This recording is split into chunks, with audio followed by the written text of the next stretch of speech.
Pakaramdam ko, ako ay nanalo sa loto sapagkat noon pa man, bago pa tayo magkakilala, lagi kong hinihiling sa Diyos ng isang babaeng makakasundo ko sa lahat ng bagay. At hindi niya ako binigo. Binigay ka niya sa akin. It's just the beginning. Gusto kami sa harong ng Inda. One time, nagbibisit ako sa Inda si barkada nga eh.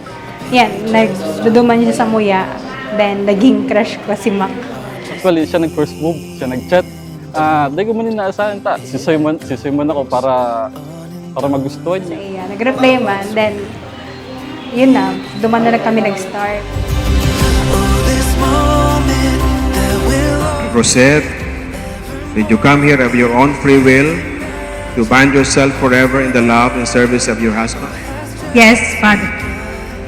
Mark Lawrence, did you come here of your own free will to bind yourself forever in the love and service of your wife? Yes, Father! Every heartbeat to forever. See you later, my love. Sana excited ka din. For sure. Yun. Love you. It's all a dream. Papasalamat ako kay Mama Geraldine and Papa Noli for raising such a good man na nagtataos ako ng sobrang pagpadangan.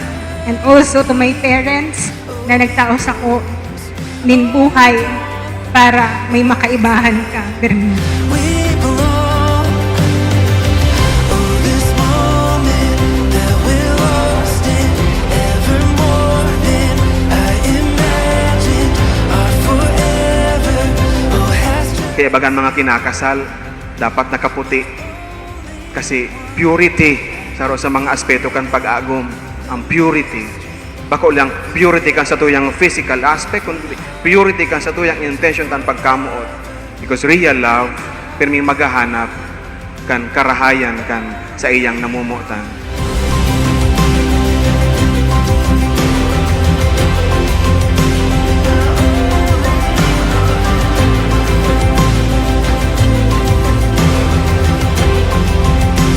my only one.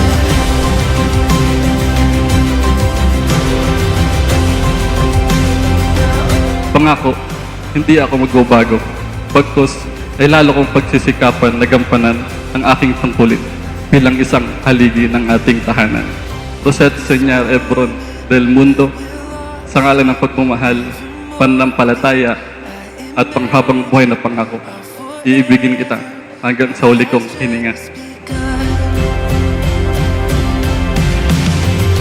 I can feel it in the mystery, every step in, every heartbeat to forever. Nagtutubod ako na it really takes a strong woman to love a seafarer like you. Masakit pero kayang-kaya ta. Kahalatan ka permi kung saan ka man magduman. Nadawa harayo ka, duwa ang tigmamonitor mo. Ang trabaho sa ako.